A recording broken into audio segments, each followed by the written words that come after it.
Hair transplant करवाने का भी एक आइडियल टाइम होता है जिस टाइम पे हमें हेयर ट्रांसप्लांट करवाना होता है। और इन पेशेंट का जिनका आप रिजल्ट देखने वाले हो, इन्होंने उसी आइडियल टाइम में अपना हेयर ट्रांसप्लांट कराया। अब इनका hair loss, hair transplant surgery और हेयर ट्रांसप्लांट का फाइनल जो रिजल्ट आया है वो तो आप वीडियो में देखने ही वाले हो। लेकिन सबसे इंपॉर्टेंट बात यह है, hey guys, welcome back to this channel. कैसे हैं आप सभी? उम्मीद करता हूं बहुत ही ज्यादा बेटर होंगे। आज की वीडियो में जो आप हेयर ट्रांसप्लांट का रिजल्ट देखने वाले हैं, उस ट्रांसप्लांट को देख के मैं भी काफी ज्यादा इंप्रेस्ड हूं। और देखिए, मेरे हिसाब से हेयर ट्रांसप्लांट करवाने का भी एक आइडियल टाइम होता है जिस टाइम पे हमें हेयर ट्रांसप्लांट करवाना होता है। और इन पेशेंट का जिनका आप रिजल्ट देखने वाले हो, इन्होंने उसी आइडियल टाइम में अपना हेयर ट्रांसप्लांट कराया। ना बहुत जल्दी ट्रांसप्लांट करवाया, ना हेयर ट्रांसप्लांटेशन करवाने के लिए बहुत ज्यादा टाइम लगाया। राइट, इन्होंने परफेक्ट टाइम को देखते हुए अपना हेयर ट्रांसप्लांट करवाया। अब इनका hair loss, hair transplant surgery और हेयर ट्रांसप्लांट का फाइनल जो रिजल्ट आया है वो तो आप वीडियो में देखने ही वाले हो। लेकिन सबसे इंपॉर्टेंट बात यह है कि जिस प्राइस में इन्होंने अपना हेयर ट्रांसप्लांटेशन करवाया, उस प्राइस में ऐसे रिजल्ट मिलना ऑलमोस्ट इम्पॉसिबल है। अगर मैं इंडिया की बात करूं, वीडियो काफी ज्यादा इंटरेस्टिंग होने वाली है। वीडियो में कोशिश करें कि एक भी मिनट आप स्किप मत करो। अगर आप वीडियो स्किप करोगे तो हो सकता है बहुत इंपॉर्टेंट इन्फॉर्मेशन आप आज की वीडियो में मिस कर दोगे। और अगर आप भी अपना हेयर ट्रांसप्लांट करवाना चाहते हो और आप कंफ्यूज हो कहां से आपको ट्रांसप्लांट करवाना चाहिए, आपको ट्रांसप्लांट में कितने ग्राफ लगेंगे, आपका ट्रांसप्लांटेशन में खर्चा कितना आएगा, आपको ट्रांसप्लांट करवाना चाहिए भी कि नहीं, और आप भी हेयर ट्रांसप्लांट से रिलेटेड इन्फॉर्मेशन सर्च कर रहे हो, तो आप हमारी वेबसाइट www.besthairhelp.com पे विजिट कर सकते हो। वहां पे आपको ट्रांसप्लांट से रिलेटेड सारी की सारी इन्फॉर्मेशन मिल जाएगी और आप भी अपना ट्रांसप्लांटेशन 100% सक्सेसफुली करवा पाओगे, जैसे कि हजारों लोग करवा चुके। नीचे मैंने डिस्क्रिप्शन में लिंक दिया हुआ है वेबसाइट का, आप वहां पे जाके हमसे कॉन्टैक्ट कर सकते हो। सबसे पहले हम बात कर लेते हैं सर्जरी से पहले की कंडीशन के बारे में, जब इन्होंने कॉन्टैक्ट किया था। अब देखिए, अगर आप इनके हेयर लॉस को देखें तो क्लियरली देख सकते हैं कि इनकी हेयर लाइन तो रिसीड हुई ही है, साथ में हेयर थिनिंग भी इनको काफी ज्यादा हो चुका था। आप फोटोज में क्लियरली देख सकते हैं। हेयर फॉल देखिए सबको होता है, लेकिन जब हेयर रीग्रोथ ना हो ना, तो उसको हेयर लॉस कहा जाता है। राइट, अगर नॉर्मल हेयर फॉल हो रहा है और बाल वापस आ रहे हैं तो उस केस को हेयर लॉस कंसिडर नहीं किया जाता। बट अगर हेयर फॉल के साथ साथ हेयर रीग्रोथ नहीं हो रही वापस से और बाल झड़ते ही चले जा रहे हैं, तो उस केस में हेयर फॉल हेयर लॉस में कन्वर्ट हो जाता है और वहां पे आपको ट्रीटमेंट करवाने की जरूरत पड़ती है। अगर आप इनके स्कैल्प में देखें तो यहाँ पर एक फ्रंटल स्कैल्प में वी शेप जैसा बन रहा है, जो आपको इजीली फोटो में विजिबल है।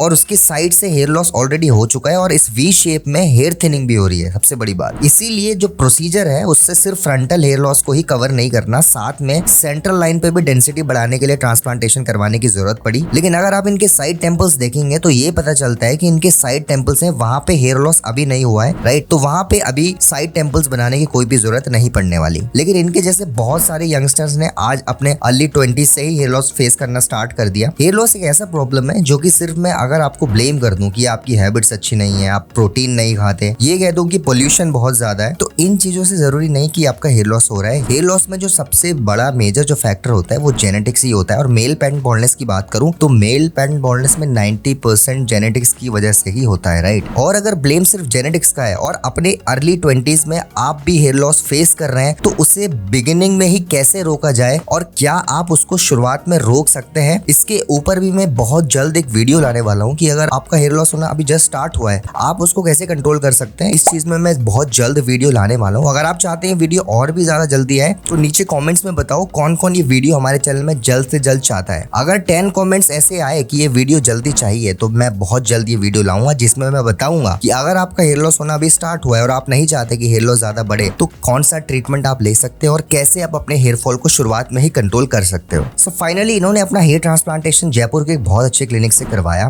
राइट, अब मैं टेक्निक की बात करूं तो इनका ट्रांसप्लांटेशन इंटरलॉकिंग FUE टेक्निक से हुआ था। दोबारा से सुनिए, इंटरलॉकिंग FUE टेक्निक। कई लोग कंफ्यूज हो जाते हैं कि क्या इंटरलॉकिंग टेक्निक FUE से बहुत ज्यादा अलग है, तो मैं पहले ही बता चुका हूँ, ज्यादा अलग नहीं होता। ये एक मॉडर्न फॉर्म है FUE टेक्निक का और रिजल्ट्स में भी थोड़ा बहुत डिफरेंस होता है, बहुत ज्यादा डिफरेंस नहीं होता। इंटरलॉकिंग में बेटर इक्विपमेंट और जो एक्सट्रैक्टेड ग्राफ्ट्स है उनको हाइपोथर्मल सॉल्यूशन, जिससे कि ग्राफ्ट अच्छे से सेफली रखा जा सके, उसमें रखा जाता है। ग्राफ्ट को बचा के रखना बहुत ही जरूरी है, जैसे मैं पहले भी बता चुका हूँ। ट्रांसप्लांटेशन के सर्जरी के टाइम पे ग्राफ्ट को प्रिजर्व रखना बहुत इंपॉर्टेंट होता है। और इस प्रोसीजर में मार्किंग के साथ साथ पेटेंटेड टेक्नोलॉजी का यूज करके ग्राफ्ट को एकदम परफेक्ट डेप्थ में इम्प्लांट किया जाता है। राइट, परफेक्ट एंगुलेशन और परफेक्ट डेप्थ में इसको इम्प्लांट किया जाता है इंटरलॉकिंग FUE टेक्निक में। इस टेक्निक में इम्प्लांटर पेन का यूज करके एकदम सही डायरेक्शन में हेयर को इम्प्लांट किया जाता है ताकि कोई भी फॉलिकल में दिक्कत ना आए। और जो फ्रंटल हेयर लाइन है उसमें डेंसिटी रिच ट्रांसप्लांट, जो कि भाई बेस्ट रिजल्ट देते हैं, वैसा किया जाता है। चलिए अब रिजल्ट्स के बारे में बात करते हैं। देखिए अगर आप ये इमेज देखोगे तो आपको दिखेगा कि भाई हेयर ट्रांसप्लांट के बाद भी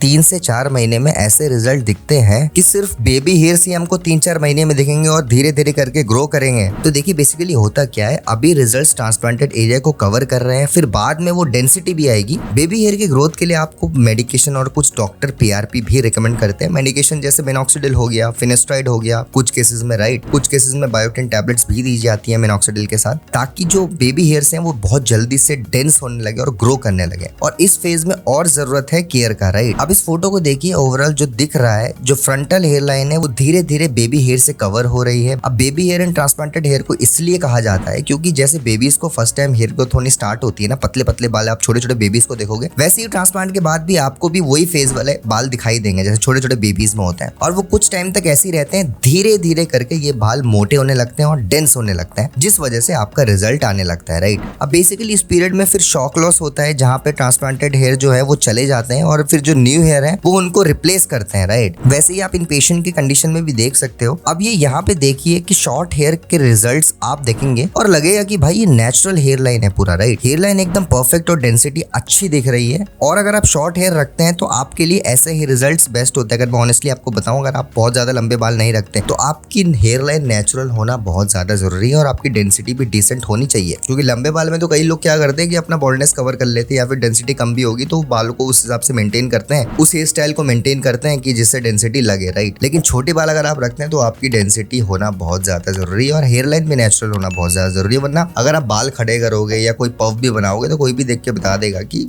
आपकी डेंसिटी या तो आप हेयर लॉस से गुजर रहे हो या फिर आपने ट्रांसप्लांट करवाया। ये रिजल्ट्स आपको अच्छे केयर और बेस्ट प्रोसीजर के 9 से 10 महीने बाद ही देखने को मिलता है जनरली। दोस्तों this is the true result of one of the best hair transplant. आप इस रिजल्ट को क्लोजली एक बार देखें। इस फोटो में आप क्लियरली देख सकते हो कि अगर इसी शॉर्ट लेंथ पे आप अगर हेयर लाइन को मेंटेन रखोगे तब भी आपको एकदम बेस्ट रिजल्ट ही विजिबल होंगे, राइट। डेंसिटी एकदम परफेक्ट है और हेयर लाइन भी एकदम परफेक्ट है और उसके साथ में साइड टेम्पल्स भी अच्छे लुक को और भी ज्यादा एनहेंस कर रहे हैं। बस अगर यही रिजल्ट्स आ जाते हैं तो बहुत सारे क्लिनिक्स उसी को सक्सेस मानते हैं। पर जब इनसे मेरी बात हुई थी तो उन्होंने कहा था कि वो हेयर इससे और भी थोड़े लंबे लगते हैं और उनको वैसे ही रिजल्ट चाहिए थे। और इन्होंने ये भी बताया कि इन्होंने अपनी डाइट बिल्कुल क्लीन रखी, प्रोटीन और विटामिन इंटेक बिल्कुल बैलेंस रखा। जो क्लिनिक ने इनको डाइट बताई गई थी सेम वही इन्होंने फॉलो किया और यही जरूरी भी है दोस्तों। अगर आपको एक बेस्ट रिजल्ट चाहिए तो जो क्लिनिक ने आपको बोला है आपको फॉलो करना ही पड़ेगा। लेकिन सच बताऊं दोस्तों, जब मुझे ऐसे पर्सनली रिजल्ट देखने को मिलते हैं तब जाके भरोसा होता है कि हाँ, हेयर ट्रांसप्लांट ही हेयर लॉस का एक बेस्ट ट्रीटमेंट अवेलेबल है आज की डेट में। पर अभी भी ये फाइनल रिजल्ट नहीं है, अभी भी आपको फाइनल रिजल्ट देखना बाकी है। जो फाइनल रिजल्ट है वो आप अभी देखेंगे। अब देखिए जो ये लास्ट रिजल्ट है उसमें फ्रंटल हेयर लाइन तो अच्छे से कवर हो ही गया है, पर साथ में सेंट्रल हेयर लाइन में भी अच्छी डेंसिटी आ गई है। अच्छे ट्रांसप्लांट में नेचुरल हेयर लाइन तो देते ही देते हैं, पर उसके साथ में एक अच्छी डेंसिटी के साथ में आपने कभी हेयर ट्रांसप्लांट कराया भी था तो उसको भी हाइड कर देते हैं, राइट। अगर आप इनके रिजल्ट को क्लोजली नोटिस करेंगे तो आप देख सकते हो कि यार डेंसिटी तो एकदम सही है, लेकिन जो नेचुरल हेयर लाइन मार्किंग है और उसका फाइनल रिजल्ट जब ऐसा दिखता है जिसमें कि आप यह नहीं बता पाओगे कि यार दिस इज हेयर ट्रांसप्लांट।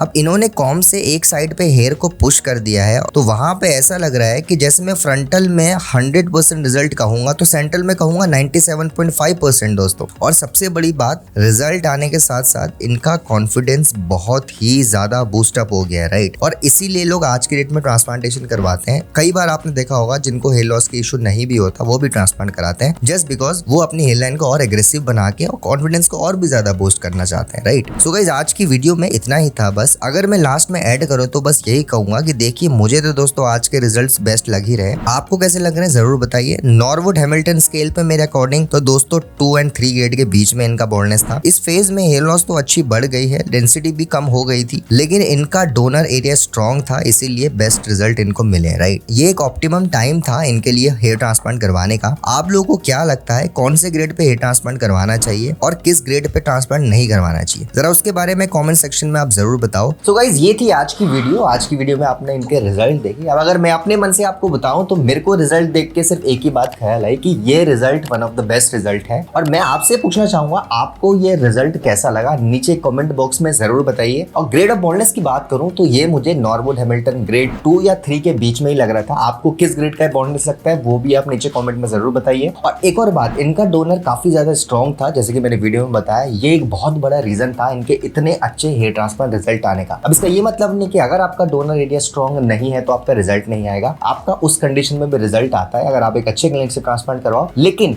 अगर आपका डोनर बहुत ज्यादा स्ट्रॉन्ग है तो रिजल्ट अच्छे आने के चांसेस डबल हो जाते हैं, राइट। ऐसा ही इन पेशेंट के साथ हुआ, इनका डोनर काफी ज्यादा स्ट्रॉन्ग था जिस वजह से इनका रिजल्ट आया वो आपने वीडियो में देखा। आपको क्या लगता है कौन सा ग्रेड परफेक्ट होता है हेयर ट्रांसप्लांटेशन करवाने का, नीचे कमेंट बॉक्स में ये भी बताइए। तो गाइस उम्मीद करता हूं आज की वीडियो आपको पसंद आई होगी। अगर आपको वीडियो पसंद आई तो हमारी वीडियो को लाइक करिए, अपने फ्रेंड्स के साथ ज्यादा से ज्यादा शेयर करिए, एंड अगर आप फर्स्ट टाइम चैनल में आए तो चैनल को सब्सक्राइब कर दीजिए। आने वाले टाइम में बहुत सारी ऐसी वीडियोस लाने वाले हैं जिनकी नोटिफिकेशन डायरेक्टली आपके फोन में पहुंच जाएगी। Thank you so much for watching guys.